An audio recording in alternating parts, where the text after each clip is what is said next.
গীতাঞ্জলির Bengal excellence award. রবিবার গীতাঞ্জলির উদ্যোগে মেট্রোপলিসের silver spring ক্লাবে বেঙ্গল এক্সিলেন্স অ্যাওয়ার্ড 2024 আয়োজন করা হয়েছিল।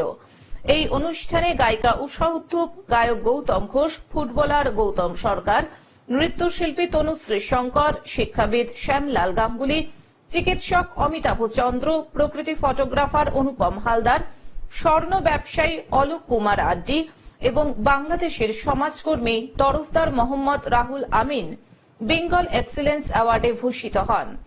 অনেক অ্যাওয়ার্ড পেয়েছি তা না, আমি সঙ্গীত নাটক একাডেমি অ্যাওয়ার্ড পেয়েছি, আজকে এই অ্যাওয়ার্ডটা পেলাম।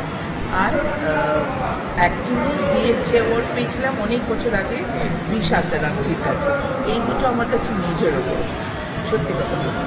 কিন্তু হ্যাঁ, ডেফিনেটলি একটা রেকগনিশন বেঙ্গল এক্সিলেন্স অ্যাওয়ার্ডের যে যারা সব পেলেন তাদের মাঝখানে ওনারা যে আমাদের ভেবেছেন, আমি তার জন্য অনেক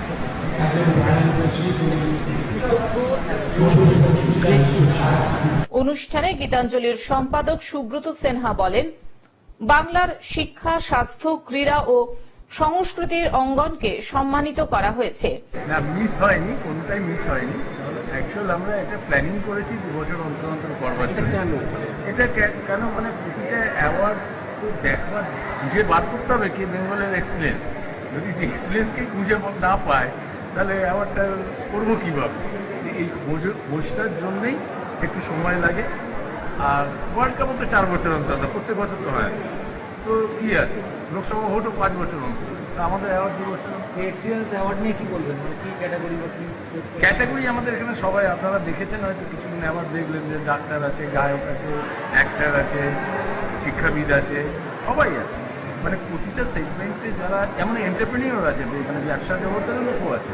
তো প্রতিটা সেগমেন্টে যারা আছে, যারা বিখ্যাত আর কি, মানে আমি যেমন একটা ব্যবসায়ীটা উদাহরণ দিচ্ছি, কেন ব্যবসায়ী কীভাবে দেওয়া হয়, তার কাছে যত এমপ্লয়ি আছে, কারোর কাছে 20 জন আছে, 30 জন আছে, ওই 30টা পরিবার কিন্তু সে চালাচ্ছে, সফল হবে, সোজা হোক ব্যাখ্যা হোক, চালাচ্ছে। তো এটাই হচ্ছে আমাদের ক্যাটাগরি। এবং এর সাথে স্কুল আছে, ক্লাব আছে, যেমন আজকে মনমান ক্লাব এসছে, আইএলএস হসপিটাল এসছে, সেন্ট জেভিয়ার্স স্কুলস এসছে। তো এগুলো আমাদের ক্যাটাগরির মধ্যে থাকে, যারা সমাজের বিখ্যাত এবং ভালো কাজ করছে।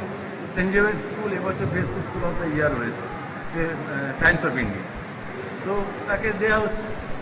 এছাড়াও উপস্থিত ছিলেন ডক্টর পবিত্র সরকার, ডক্টর ভাস্কর গুপ্ত, সমাজসেবী লক্ষ্মী কাশী দাস, মৌমিতা পাঞ্চাল, দেবাশিস ধর, সিনিয়র ভাইস প্রেসিডেন্ট আইএলএস হাসপাতাল, রাজ্যের পরিবেশ আধিকারিক ভাস্কর গুপ্ত প্রমুখ।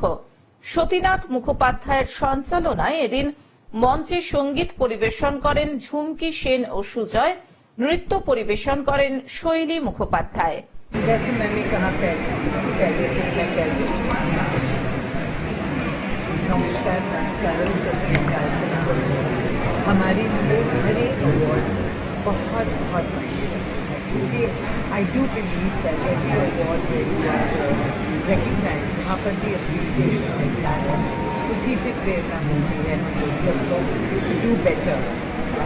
बहुत बड़ी रिस्पॉन्सिबिलिटी है, स्पेशली फॉर मी, हमारे लिए मैं कह रही हूँ, I need that because it's beautiful to be loved, and that's why I love the music and I love the awards. Thank you for this. Bidhannagar থেকে অনির্বাণ দত্তের রিপোর্ট, গ্লোব নিউজ। এখন থেকে গ্লোব টিভি দেখুন আপনার স্মার্টফোনেও। গুগল প্লে স্টোর অথবা Apple store থেকে download করুন globe TV live app. এছাড়াও জিও টিভি অ্যাপ থেকেও দেখুন গ্লোব টিভি লাইভ।